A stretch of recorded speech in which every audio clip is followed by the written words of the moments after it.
में औरंगजेब की मृत्यु हुई थी और 1824 में सीमेंट बना था। इसका मतलब है कि वो फवारा है। और ठोस पत्थर का हिंदू पक्ष कह रहा है कि बाबा मिल गया, आप कह रहे फुब्बारा है। सवाल पूछो। अरे सवाल ज्ञान वापी मस्जिद मुद्दा नहीं है, आपसे सवाल पूछो। ज्ञान वापी मस्जिद में जो फवारा मिला है, अरे सुन तो लो मैं क्या मतलब आप पुष्टि करते हैं फुब्बारा है। अरे मैं क्या पूछ रहा हूँ, हाँ। सुन तो लो। हाँ, बताइए किस चीज का बना हुआ है वो? हाँ। किस चीज का बना है? फिर मैं पूछा सवाल पूछा।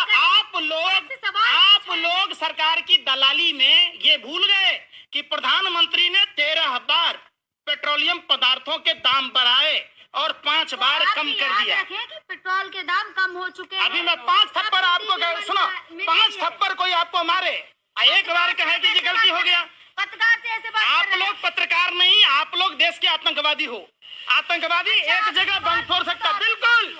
आप चाइना पर सवाल पूछो, प्रधानमंत्री से नहीं पूछते। चाइना ने पुल बना लिया, आप सवाल नहीं पूछते प्रधानमंत्री से कि भूखमरी के इंडेक्स में भारत का स्थान कहाँ है। आप सवाल नहीं पूछते। मंदिर तो बन रहा है ना सर, है? मंदिर तो बन रहा है। भीख मांगोगे वहाँ कि घंटा बजाओगे?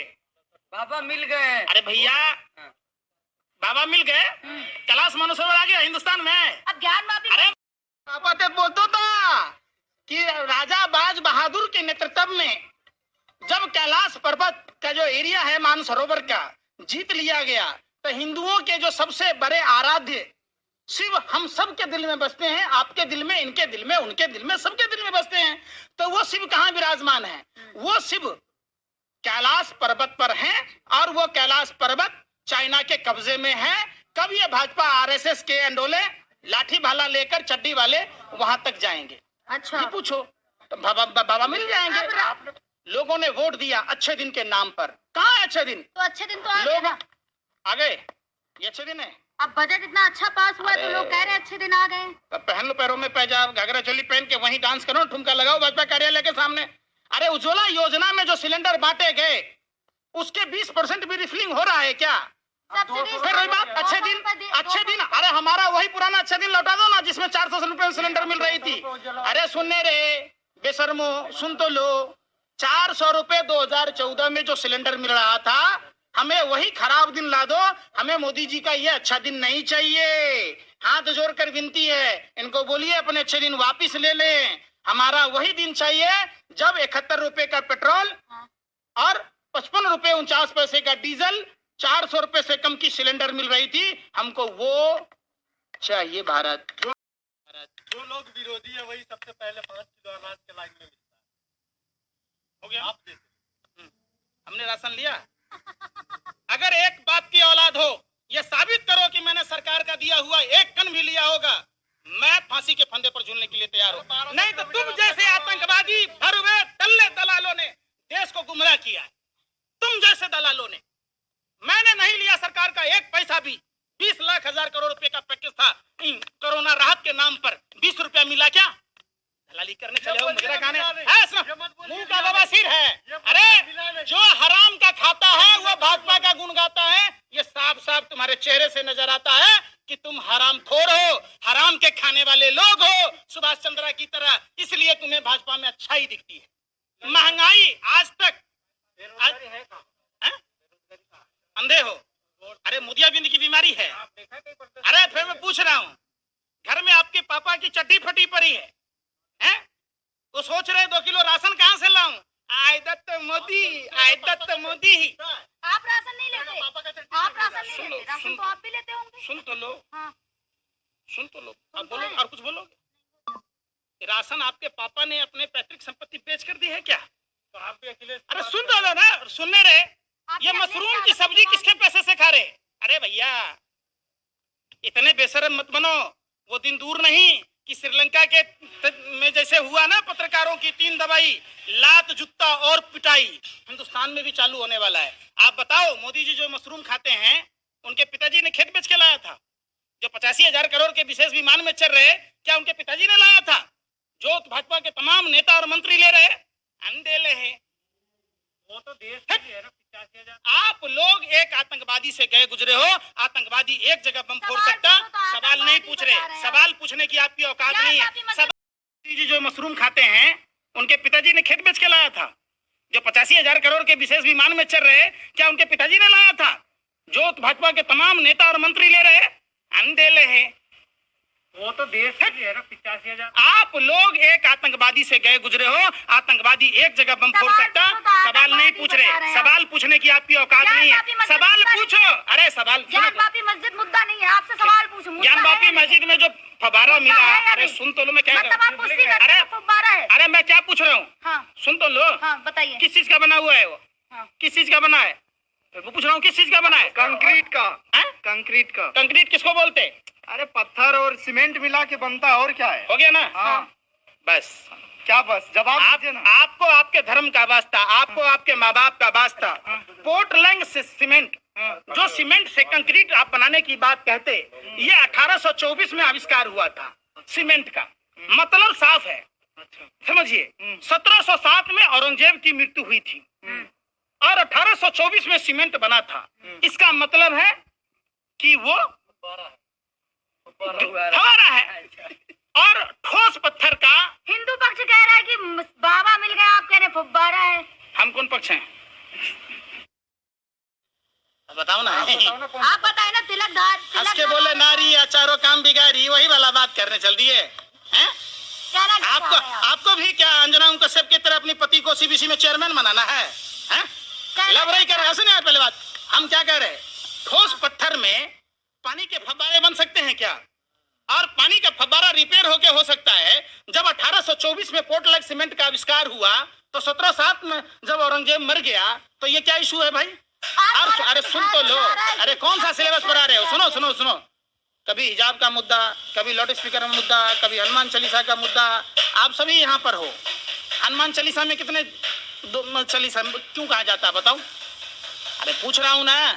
हमने तो नहीं पढ़ा ना जाके। तो काहेला सवाल पूछते हो?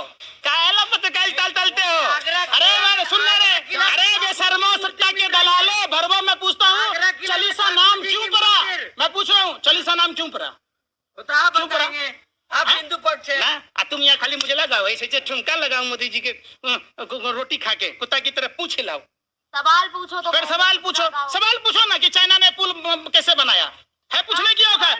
अरे भैया मैं पूछता हूँ, आपकी औकात है ये पूछने की? पत्रकार से कह रहे हैं हिंदुस्तान औकात है? पत्रकार से कह रहे हैं अरे औकात है या नहीं है? पत्रकार हो तो भगवान के भाई हो। आप लोग गैंगस्टर हो, आतंकवादी हो। आप सवाल नहीं पूछते मोदी जी से कि हिंदुस्तान जिंक कैसे बिका। आप सवाल नहीं पूछते। डंका बस्ता जापान गए तो है, आपको जाओ ना, बजना क्या? जापान का छोटा जमान के सुनी नहीं रहे। ये घर में जो ये मदारी का खेल खेलते हो ना आप लोग, किराए का ऑडियंस, किराए का, सुन तो लो। डांस मत करो, अब डांस करने में अच्छे नहीं लगते। सुन लो, मैं जो कह रहा हूँ, देश की इतनी दुर्दशा क्यों हुई?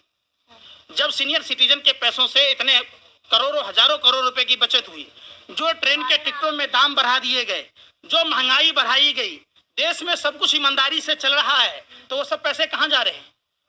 ये धरती लिल रही है, आसमान लिल रहा है। आपको बात नहीं, कौन सा विकास हुआ? यही कि भारतीय रेल बेच दिया गया, विकास है ये। LIC बेच दी गई, ये विकास है। ये हिंदुस्तान जिंक बेच दिया गया, ये विकास है। आप उस पर नागिन डांस कर रहे थे आप आर्यन खान के मामले पर, और आर्यन खान बरी हुआ, KP घोषाभी और भानुशाली सब मिलकर उसको फंसाने की कोशिश की। बेच दिया गया, विकास है ये। LIC बेच दी गई, ये विकास है।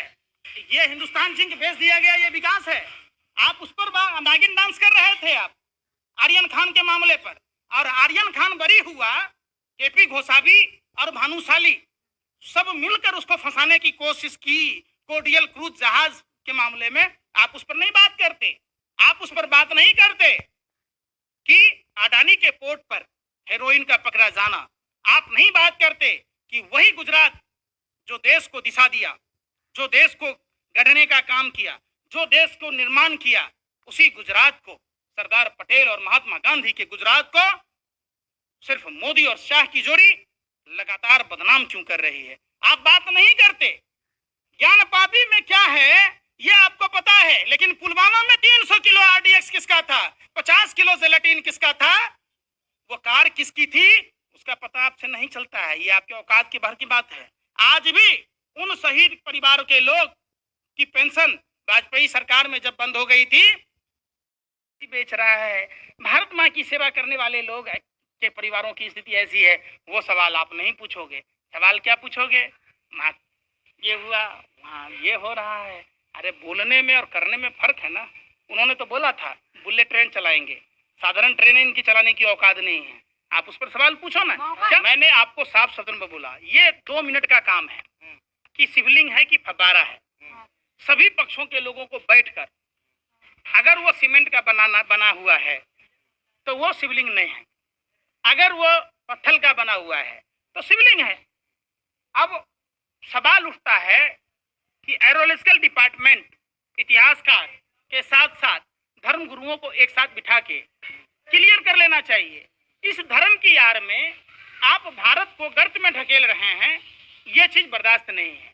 और सुनिए, हकला मत बनो, हकलाओ मत। हम समझ रहे हैं कि बिल्ली की तरह रास्ता काट रहे हो, क्योंकि पैसा मिला हुआ है। और नहीं ये करोगे तो पैसा मिलेगा नहीं, वापिस ले लेगा और उल्टा ईडी का छापा मार देगा। आपको आंसर देने के पैसे मिले हैं क्या? सुन तो लो, हम तो भारत के नागरिक हैं, इसलिए सवाल पूछना भारत के नागरिक हम भी हैं, है ना। हमारा खाओ अपने माँ की बाप की कसम की मोदी जी अच्छा कर रहा है, बता दो आज भारत के नागरिक हो। खाओ भारत माँ की कसम। अरे फिर वही बात, खाओ भारत की मिट्टी छू कर कसम। पत्रकारिता करते हो आप, भारत की मिट्टी को छू कर कसम खाओ। अरे इस मिट्टी को लो, इस मिट्टी की कसम खाओ। अरे दलालो बरवा, कसम खाओ इस भारत की मिट्टी का। खाओ कि हम देश के प्रति सच बोलेंगे। देश में जो सरकार है, मौजूदा सरकार ईमानदारी सरकार है। खाओ कसम, रखो ना हाथ, इस पर रख लो ना। अरे शर्म क्यों आ रहा है, क्यों दांते फाड़ रही हो? आते रखो ना, ये भारत की मिट्टी है। अरे इसको ऐसे लगाओ अपने सीने से, माथे से। ये मिट्टी है भारत की, इसी मिट्टी में दफन होना है। अरे बेशर्मी की हद छोड़ो, नाचना तमाशा करना बंद करो। खाओ मिट्टी की कसम। सवाल नहीं, सवाल पूछो कि देश बेचना उचित है। जो हम आपकी बात क्यों सुनेंगे? आपको पैसा मिला है सुनाने की, हमको नहीं मिला है। हम लोग ये मिट्टी की कसम खाओ। अरे आप सभी दलालों को खुला चैलेंज है, किस भारत माँ की मिट्टी का कसम खा के बताओ कि जो सरकार बैठी है वो बिल्कुल सही है। जो अच्छे काम किए उनके बारे में बताएंगे। बता दो ना अच्छे काम। लो बेटी पर हाथ रख के कसम खा लो ना। खाओ ना आप भी मोदी जी की तरह सौगंध इस मिट्टी की। देत दुतने नहीं दूंगा, देत बिकने नहीं दूंगा।